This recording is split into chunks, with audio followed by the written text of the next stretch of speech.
오늘 첫 키워드는 WTO 대첩입니다. 일본 수출 규제가 오늘부터 열리는 WTO 일반 이사회 정식 안건으로 오릅니다. 우리나라는 물론 일본에서도 고위급 인사를 파견한 만큼 격돌이 예상되는데요. 예, 오늘 밤 스위스 제네바에 있는 세계무역기구 WTO에서 아주 세계 주목을 끄는 한일전이 열립니다. 네. 한국과 일본이 자유무역을 놓고 정면으로 한판 승부를 벌이는 그런 지금 상황입니다. WTO는 잘 아시다시피 세계의 자유무역 질서를 교율하는 국제무역기구, 국제무역 질서의 총본산입니다. 네. WTO의 일반 이사회는 WTO 회원국 대표들로 결성이 되어 있는 사실상의 WTO의 주인인 셈이에요. WTO에 사무총장이 있고 사무국이 따로 있지만 최종적인 결론은 결국 회원국들이 낼 수밖에 없습니다. 네. 강요회의라는 것이 있는데요. 이게 2년에 한 번씩 열리고 이것이 최고 의사 기구입니다. 그런데 강요회의가 2년에 한 번씩 열리다 보니까 평소에는 바로 오늘처럼 열리는 일반 의사회가 강요회의를 대신해서 최고 의결기구로서 모든 권한과 권력을 행사하게 됩니다. 네. 그런데 오늘 우리나라에서 긴급 의안으로 제안을 해서 일본의 이 한국에 대한 수출 규제가 부당하다라는 대목에 대해서 의안으로 제출을 했고 그것이 채택이 돼서 14개 의안 중에서 11번째로 우리나라 이 산업부의 김성호 실장, 직급으로 따지면 처간보급이죠. 네. 이분이 지금 연설을 하게 되어 있습니다. 그러나 이 연설 자체가 어떤 법적인 효력이 있는 것도 아니고 연설이 끝나서 투표를 해서 누가 옳으냐를 결정하는 것도 아니에요. 네. 그래서 오늘 연설로서 새롭게 달라질 것은 아무것도 없습니다. 그러나 중요한 것은 국제 여론입니다.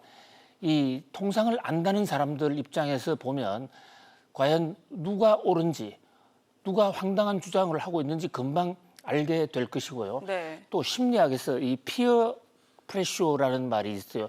동료들끼리 느끼는 선수들끼리 느끼는 이 압력이 가장 크다라는 얘기예요. 통상을 아는 사람들끼리 한국의 주장이 옳다 또는 일본의 주장이 옳다라는 것이 확산이 되게 된다면 사실상 국제 무대에서는 게임이 끝날 수도 있다라는 그렇게 지금 보고 있는데 그런 점에서 오늘의 연설이 매우 중요할 것으로 보입니다. 네. 공교롭게도 지금 일본도 이 특별 안건을 가지고 또 연설을 합니다. 일본은 G20 회담에 있어서 나타난 이 국제 무역에 관한 의견, 이를테면 아베 총리가 자유무역을 주창했던 그런 얘기들에 관한 상황 보고를 하게 되어 있어요. 네. 이 WTO 일반 의사회는 각자가 의안을 발표하게 되면 거기에 대해서 반박 논리도 하게 되는데 일본은 한국 김성호 대표의 주장에 이어서 바로 반박을 할 것으로 보입니다. 네. 그렇기 때문에 한국과 일본의 이 논리가 누가 옳으냐 매우 중요할 것으로 보입니다. 그런 면에서 오늘 이 김성호 실장의 발언이 그야말로 세계 자유무역 역사에 남는 명문이 되었으면 하는 그런 바람이고요. 특히 일본의 논리를 하나하나 격파해서 이 세계적으로 일본이 그동안 얼마나 터무니없는 주장을 해왔는지 한국이 그동안 옆에 이 횡포한 일본이라는 이웃을 만나서 얼마나 당했는지 이 대목을 국제사회 어느 누구도 부인하지 못할 명쾌한 논리로 설파해 주기를 간절히 바랍니다. 박사님, 그런가 하면 어제는 문재인 대통령이 또 일본 극복 의지를 강조했어요. 네, 그렇습니다. 어저께 문재인 대통령이 이제 5번째로 국민들을 향해서 일본의 수출 규제에 관한 메시지를 발표했습니다. 네. 그런데 그동안에는 일본에 대해서 우리가 외교적인 회담을 하자, 일본은 철회하라 이런 얘기를 했다고 그러면 어제는 일본 얘기는 일체 꺼내지 않고 네. 우리 국민들에 대해서 호소를 많이 했습니다. 특히 주목을 받는 부분이 우리가 일본에 비해서 산업화를 늦게 시작해서 절대 우위가 없는 절대 우위 면에서 매우 열악한 입장에서 시작을 했지만 네. 우리나라 국민들은 그동안에 근로자와 이 기업인들이 하나같이 뭉쳐서 일본의 절대 우위를 하나하나씩 극복해 오지 않았느냐. 전자산업, 조선산업, 자동차 산업 하나하나 격파했다.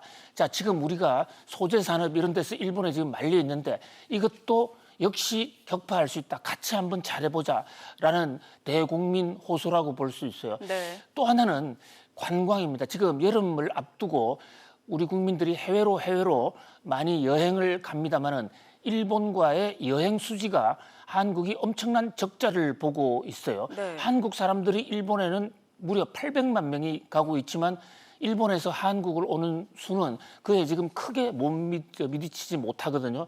그래서 대통령은 국민들에게 자, 우리 국내 관광을 가자. 국내 관광을 가면 국내 소비도 활성화되고 또 일본에 대해서 상징적인 불매 운동의 효과가 있다. 아무튼 이 대통령의 호소 국민들이 과연 얼마나 받아들일지 주목되는 순간입니다. 네, 계속해서 두 번째 키워드 보겠습니다.